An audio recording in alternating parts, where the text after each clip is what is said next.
to today's decluttering and organising video, where we look at different things you can do throughout your home starting today, where you can clear out the clutter, organise your home environment, and in turn hopefully lower those stress and anxiety levels.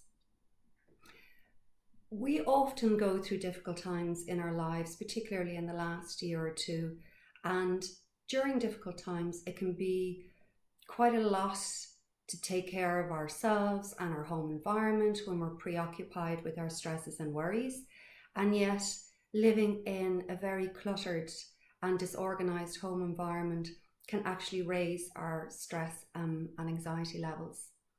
I mean, for example, let's say you wake up with a stress and anxiety level of around, say, 2, and then you slept it out, so you're now at a 4. Then you can't find the paperwork you were working on yesterday, so you're now at a 5. Then perhaps you have to drop children somewhere and they can't find their shoes or their bags, so you're now at a 6 or a 7. And then nobody can find the car keys, so you're now at an 8.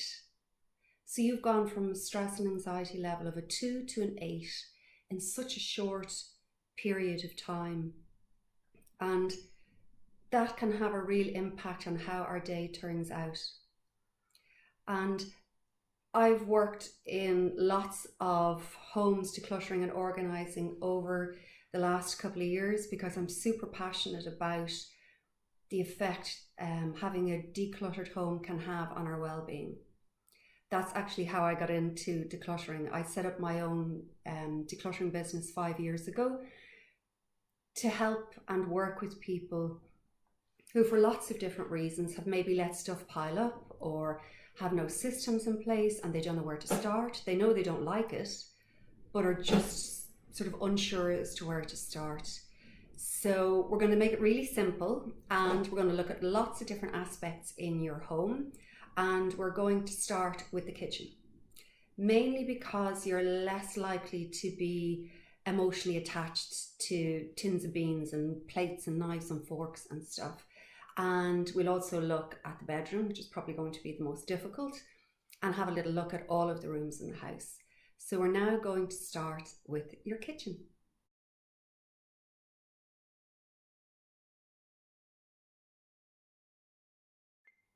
So in terms of the kitchen, we're going to start really simple, and we're going to start with the cutlery drawer. And there's a clue in the name.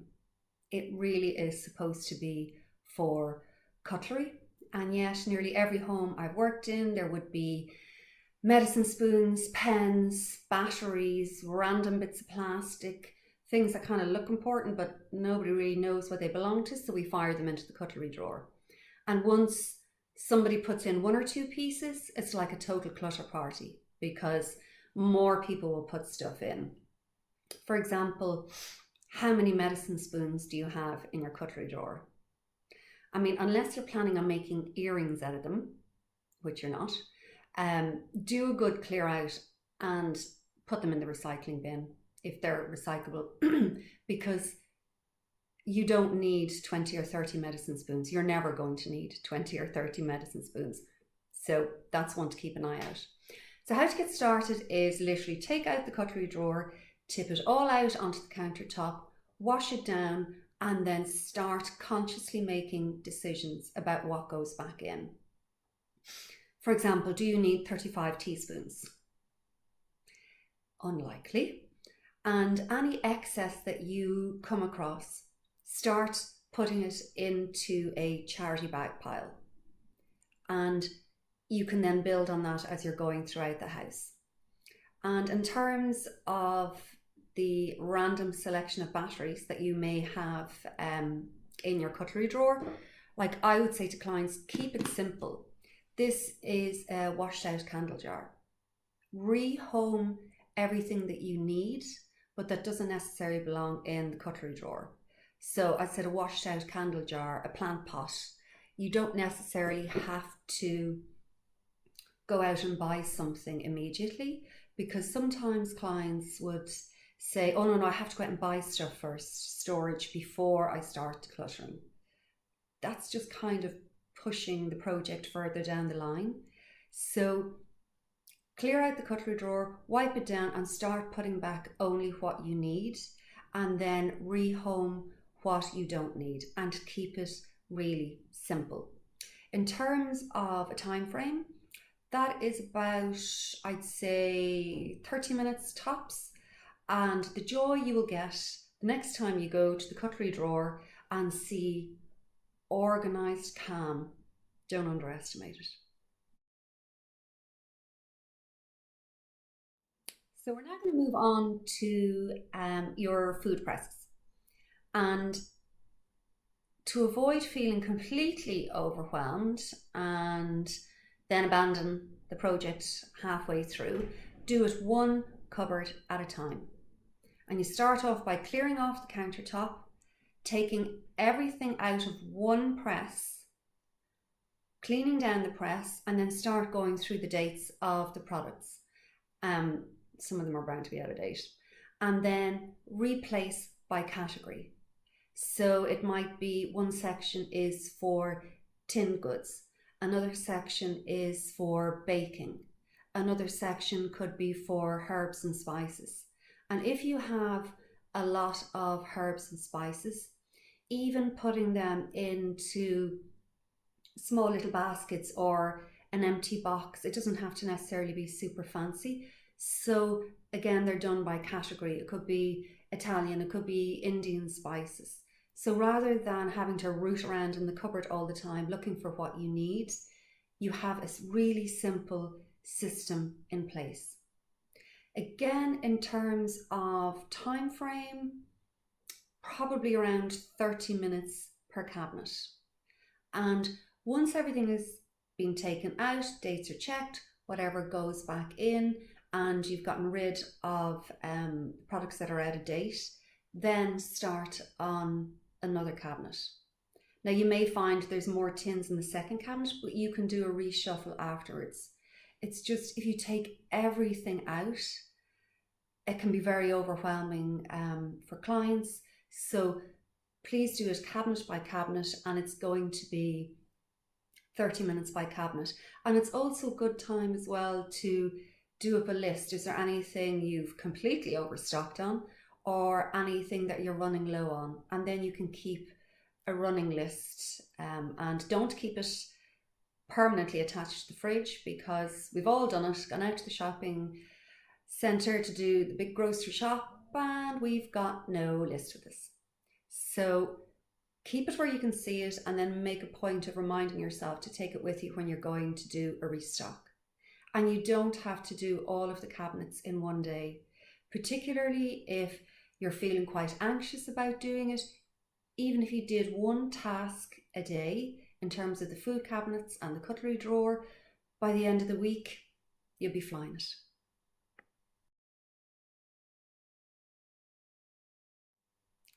Now that we've done our cutlery and our food cabinets, we're now going to look at the cabinets that a lot of people have, which are full of time-saving devices or makers.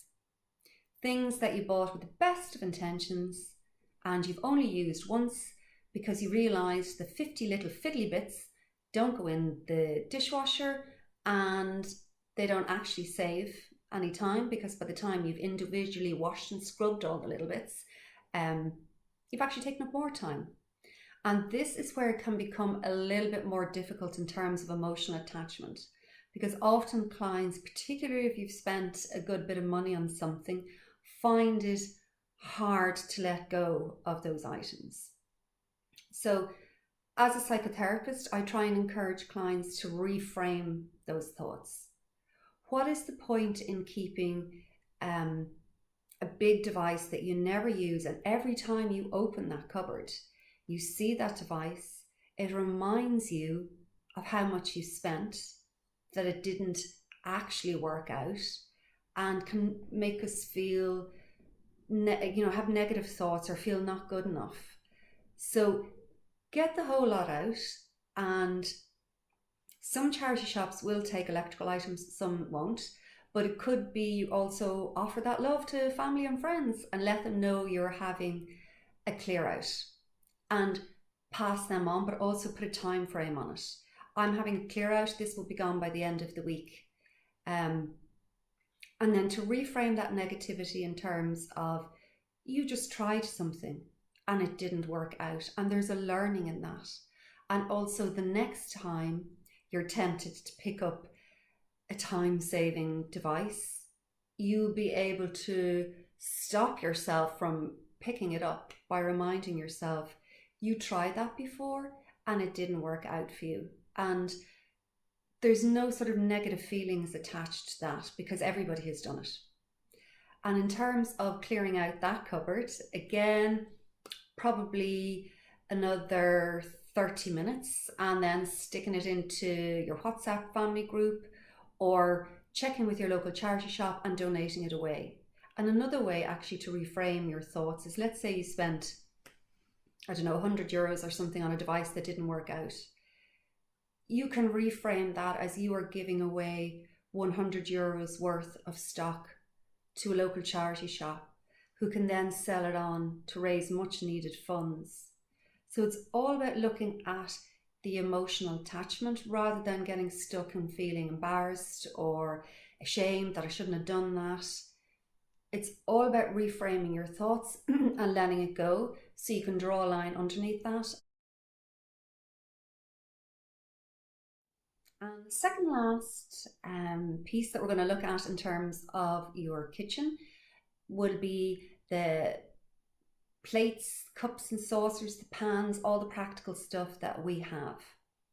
And I'm a firm believer in using the good stuff because lots of clients that I work with save the fancy glasses and the fancy plates and all the nice bits for special occasions or when visitors come. But if you reframe that, what is that about? Why are you telling yourself that you have to use the chipped cereal bowls or the mugs that maybe have seen better days when you have lots of other nice stuff packed away? I would always encourage clients, get rid of the things that are old or chipped and worn and that don't bring you happiness and use the good stuff. Could some of it get a little bit broken? Yes, it's happened here. But I'd rather have the occasional accident than deny myself use of the good stuff, because what is that saying about me? What is it saying? That I don't deserve the good stuff, that I don't need the good stuff? So having a good and proper clear out of the practical stuff that you have and making a commitment to yourself to use the good stuff, because that's why you have it. And when you're doing that, again, what you don't need and want and that is appropriate, you can start putting that into your charity shop bag so that you have a system. So as stuff is moving in and out of cupboards, anything that needs to be taken out has somewhere to go, even just like a plastic shopper bag or something like that. And this might take a bit longer depending on the amount of stuff you have. So this may be a project just for one day in itself. And it could be, depending on the amount of stuff you have, an hour, maybe an hour and a half. But it's so cathartic. Letting go of the stuff that is chipped and worn and giving yourself permission to enjoy the good stuff, because that's why you have it.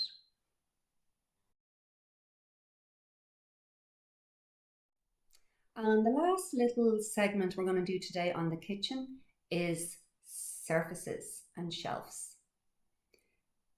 I always encourage clients to keep kitchen countertops as clutter-free as possible and to question why it's there. For example, if you have a toaster out 24/7, do you actually eat toast?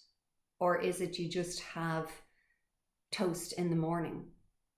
And if so, now that we've cleared out our cupboard of time-saving devices, maybe you can pop that toaster on a little tray so you don't spread crumbs everywhere, and then put it back into one of the empty cupboards. Because just visually will seem calmer, and you will have more space for preparing food. And if there are certain items that you do keep out on your countertop, try and group them together. And this is where you can have lots of fun displaying your own style. Is it vintage? Is it modern? And there's no time frame on this, because this is the fun part of it, where you get to group things. And you may have to arrange or rearrange until it feels like you, until it feels like your style, and that it's also practical, because I'm all about the practical solutions. And again, looking at the windowsill, is it full of bits and bobs, bits of plastic, batteries, pens? We know they have to be rehomed. And in terms of shelves, dusting them down and displaying things that make you feel good, that have happy memories for you, that when you walk into the kitchen, you just think, this is me, this is my home, this makes me feel good about myself. And particularly because the kitchen is one of the most used rooms, overused rooms a lot of the time in the home, that having something that works for you, that's practical, that makes you feel that I've got this looks like me. Again, like if you've had a difficult day or you wake up late, being able to come into a clear, clutter-free, organized kitchen can just make you feel that you've taken charge of this area of your home. So I'm not going to put a time frame on this, because this is something you can have fun with, and there is no mistakes. Because sometimes when I'm working with clients, they're afraid to do something in case it's wrong or it's a mistake.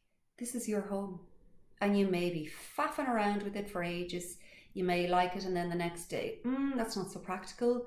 So this is the part where you get to have fun. So we are now going to move on to your bedroom. Just as a psychotherapist, it's so important to get a good night's sleep when you can. It makes everything seem better. It helps us recharge and just feel rested. But if your bedroom looks like a whirlwind went through it, it can have the opposite effect. So I'm going to break it again down into tasks. I'll give a time frame for each job, just so you can plan out exactly what it is that you want to get done. And again, you don't have to lash through all of this in a weekend, because you'll be emotionally and physically exhausted. Mainly because you'll be hoofing things around the house, but also decluttering is about decision making and continuous decision making. And when I'm working with clients in their homes, generally I would only work for about 3 hours. Now, if I was out miles away from home, out the west of Ireland maybe, I might do a bit longer, so we don't have to rearrange another appointment. So in terms of the bedroom, wardrobes. I have lost count of the amount of wardrobes that I've tackled, and it is a very emotional issue, because our clothes are how we present ourselves to the world, and a lot of people have issues around the clothes and money they spent, so it can be quite emotional. So in terms of the bedroom, we're going to start with the wardrobe, and we'll do the worst first. So starting with our wardrobe, a wardrobe is a 3-hour job. So not something to be tackled in a hurry, because the first step, and nobody likes this, but it's the only way to do it, is to take every single item out of the wardrobe and pop it on the bed. And the reason being is, first of all, it involves commitment to take everything out, but if you leave everything hanging, you will just flick through them like a set of blinds, and you won't really make decisions. Also, it's such hard work putting stuff back. It can really make you look at why you're putting stuff back. But on the upside, that top or shirt or suit you thought you'd lost is probably stuck down the back of the wardrobe. So every cloud. In terms of then the system that I use, that I came up with, we have 4 piles. The first pile is the ditch pile. The clothes that are so threadbare and wally that you will never wear them again. And then clients say, oh no, I'm going to keep them for painting or decorating or gardening. We do not need a collection of clothes, people, for gardening, painting or DIY. I mean, do you even do any of these? And a lot of the high street retailers have donation boxes where you can give in clothing items that are then recycled. So that is another way again to reframe it. So the first pile is the ditch. The second pile is the definites. The clothes that you love, the clothes that make you feel great about yourself and put a little pep in your step. So as you're working through your items, the ones you know, the ones you can feel in your gut make you feel good about yourselves, they can go back in.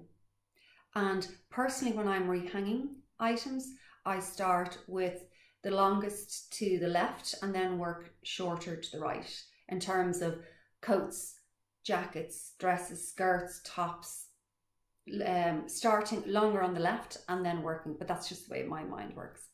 So the definites have gone back in.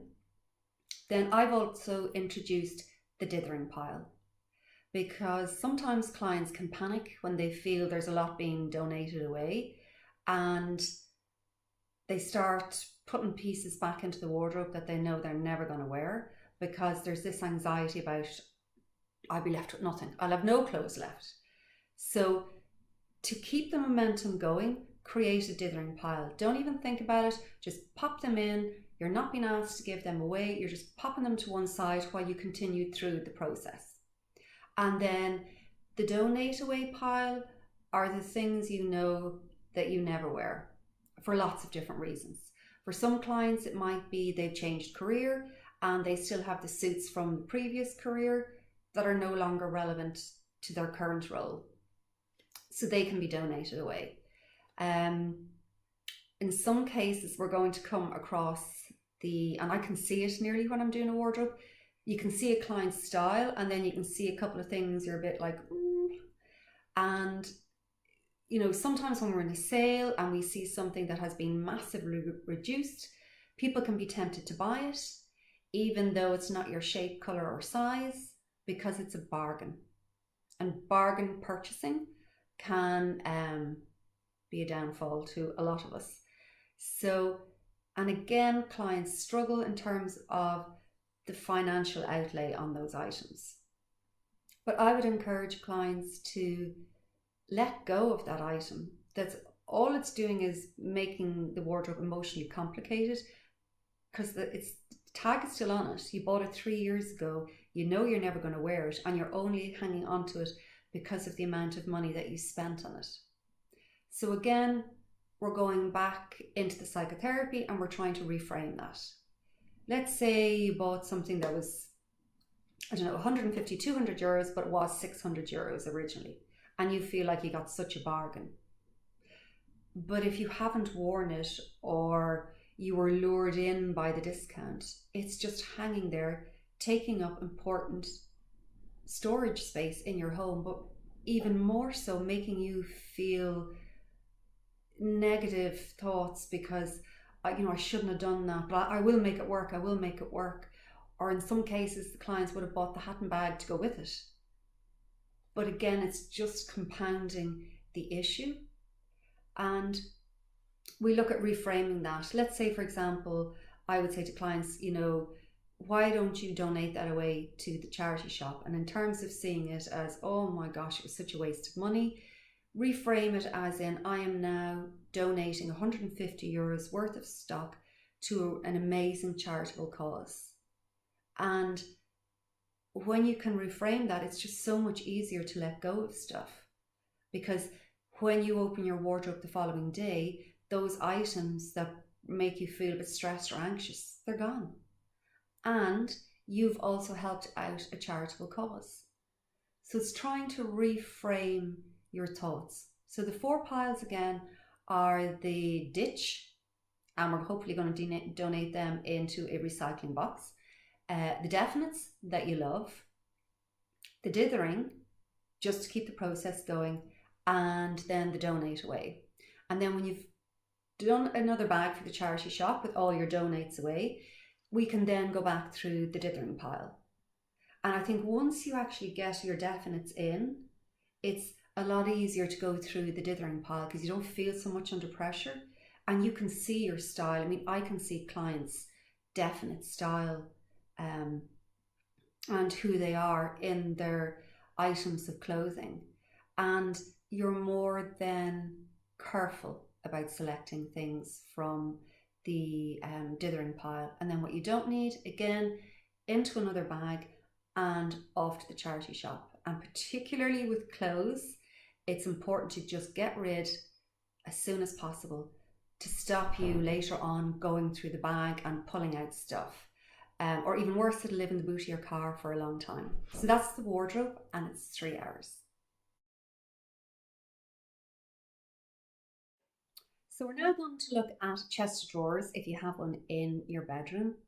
And again, as per the kitchen, when we're working through the bedroom, one task at a time. Because if you empty out the wardrobe and the chest of drawers because you're like, I am going to blitz this, visually that's very overwhelming and could lead to a bit of self-sabotage. So even just one task a day, like with the kitchen, and it's slow and steady progress, and then you're more inclined to keep it up. So chest of drawers, depending, I would say time frame probably an hour, maybe an hour and a half, particularly if you have the chest of drawers that has sort of the 3 big drawers and then the 2 little drawers at the top, because that's where the problem is going to lie. Because again, we're back to loads of notebooks, cough sweets, random bits and pieces that we don't know where they belong, so we shove them in there. And again, towel down on the bed, empty everything out, wipe it down, and then question, why are you putting stuff back? Who needs 20 pairs of socks? There are 7 days in the week.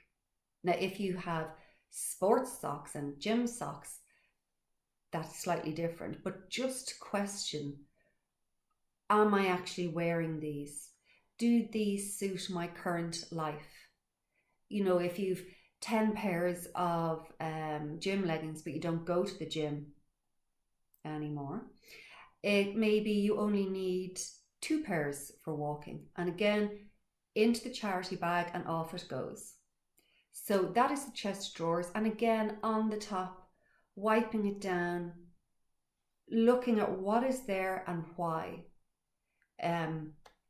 If there's lots of shaving products, could they be put into a wash bag? If there's lots of makeup, could it all be contained in like a fancy box, or again, a makeup bag, rather than having lots of little different bits and pieces around? And be mindful about leaving out a decorative bowl on any surface, in any room of the house, because somebody will start the clutter party by putting coins in, and then somebody puts a bit of jewellery in, and then somebody puts a piece of plastic in that looks important but we don't know quite what it is, and before you know it, your beautiful decorative bowl will be buried in clutter. So top tip, avoid the decorative bowls unless they're somewhere, or even stand them up, or somewhere where people can't actually fill it full of stuff. So that is your chest of drawers done. Now that the wardrobe is done, we will now look at bedside lockers. I literally can't cope with 3-drawer bedside lockers because they're always full of tissues, more pens, more batteries, cough sweets, bits of broken jewellery, coins from holidays that we've been on in the past, what we don't necessarily remember, and they're basically clutter holes. So if you have a 3-drawer bedside locker, it's going to take you probably between half an hour and an hour per locker. And the first thing I would say to clients is put a towel out on the bed and then tip the drawers out. because there's bound to be something in one of those drawers that is, the lid is slipped off, or perhaps it's makeup that's, maybe has been chipped or broken, and the last thing you want is poof, complicating the situation, and now you have to wash the bed linen. So put down a towel and then tip everything out. Wipe it down and then question, why are you putting each and every item back? The batteries go into your candle jar downstairs. Your pens, the same. It's basically rehoming everything, because that's part of the organizing process, and having a good look at why are you putting stuff in there. Personally, I don't have 3-drawer bedside lockers because they just create clutter holes everywhere. So cleaning them out, questioning why stuff is going back, and then having a good sort and tidy and organize of what you are putting back. And even a simple thing like the lid off a shoebox. If you have small little bits and pieces in your drawers, even putting them in the lid of the shoebox so they're kind of contained. Or it could be the actual main part of the shoebox if the drawers are deep enough, and then putting that inside the drawer. So if there's, say, medicines or makeup or bits and pieces, that they're all rehomed. So when you open the drawer, things don't go flying all over the place again and ruin your really hard work. So they are the bedside lockers. And again, what is on top of your bedside lockers? 3 empty cups of tea or coffee, more pens. Once you've done the inside, clean off the outside and then only put back what you need, such as a lamp, water, a book, or like a daily planner and your pen. So they are bedside lockers. It is an easy one, but it's more of a fiddly job, which is why it'll take a little bit longer. We're now going to come to the chair. The chair in the bedroom, or perhaps a piece of fitness equipment that had beautiful intentions to start off with, but either or both of them have now formed a temporary wardrobe. I have seen it a lot. Or another one would be the floor drobe, because there's now piles of clothes on the floor as well. And it's got to stop, because again, it's visual clutter. And if you're struggling with sleep or relaxing in your bedroom, or if you wake up and there's a lot of pressures and worries, you do not need to see any form of physical clutter. So with the chair, you may have piled clothes on and then somebody else piled clothes on. I can guarantee you one person threw a wet towel in there. So literally just get the clothes, throw them into the wash, and then remove the chair for a month. Might sound harsh, but it will reframe your thoughts in terms of, at the end of the day, the clothes either go back in the wardrobe or they go to the wash bag. They don't need a temporary little hangout spot. And the same for the piece of fitness equipment. Perhaps out of the room for a month where the temptation isn't there. And hopefully if you've started with the more time-consuming job, which is the wardrobe, you will have space. Or if you've done the chest of drawers, there could be space there for those clothes. So it is a matter of removing the equipment, just to remove temptation and to get yourself back into good habits. And then the last little piece in the bedroom, again, same with the kitchen, is the surfaces. And again, this is where you get to have a bit of fun, where you get to display things nicely and create a sense of you in the room, personalizing things that are important to you. Because when you've cleared out the stuff that doesn't matter, or you don't even know who bought it, or you don't even know who owns it, you can then display the nice little bits and pieces that make you feel good about yourself, that have happy memories. And that's where the fun is. So there's going to be no time frame on that. It's clearing off the windowsills, looking at your shelves, what is there, why is it there, can I have a good clear out there as well? Is there anything there that's no real meaning to me? And again, it's all about having fun and displaying your personality.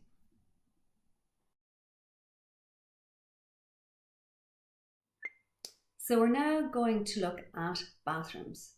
And bathrooms are relatively easy because there isn't a huge amount of storage. And one of the key things that I would say to clients is, you know, all those little makeup samples and little holiday items that we would have gathered for like our weekends away, gather all of them up and put them in a basket like this. So I keep this on my windowsill, and I have committed to using all of this stuff up before I buy anything else. And it doesn't matter when you go into the shops that it's 3 for 2, 50% off. If you already have 2 of those in your bathroom cabinet, it's not really a saving, because by the time you work through all of those products, and particularly by the time I get through all of these, even just little samples, there'll be another offer coming up as well. So gathering them all up, perhaps you had some in the bedroom, but a lot of people would have them in the bathroom, and putting them somewhere visually where you can see them, and then commit to using them all up, every little last ounce, and it will stop you bringing more and more stuff into your home, because every single item you bring into your home, you're responsible for. You're responsible for finding some place to keep it, remembering to use it. So even for a month, committing to using everything that you already have. And again, it's going back to reframing our thoughts. You don't need the latest lotion or potion to make you feel good about yourself. Use up what you have regular pamper sessions. I know on my Consciously Clearing Instagram, I do Fancy Fridays, where we get to use all of the good stuff to get ourselves into the habit of knowing that we deserve this and believing that we need this and that we're entitled to use it and that we don't need to re-gift it to other people. And again, just in terms of visual, your shampoos and your conditioners, some people keep them out all of the time, and then some people put them away in between use. I would encourage clients to decant them into bottles like these. You can pick them up in a lot of the high street stores, and you can just use a permanent marker. If you like to mark up here, S for shampoo, C for conditioner. I do this with my twins, and they seem to follow it. The only one thing I would say to people is I use all plastic items, because at least once a week somebody might knock something over in the shower, and I don't really fancy replacing the shower tray on a regular basis. So that's just my top tip. Use these, they're visually more calming. It's a really simple system, but it can look really effective in your bathroom. So again, the bathroom is more of a fun thing to do, because it's organizing, committing to change, and not necessarily buying anything unless you need these little bottles. But it's a fun project, or at least I think so. And I suppose about an hour tops. But again, the bathroom is used a lot. And if you're going to be doing the Fancy Fridays, having your bathroom as decluttered and organized, it's just going to make you feel better about yourself.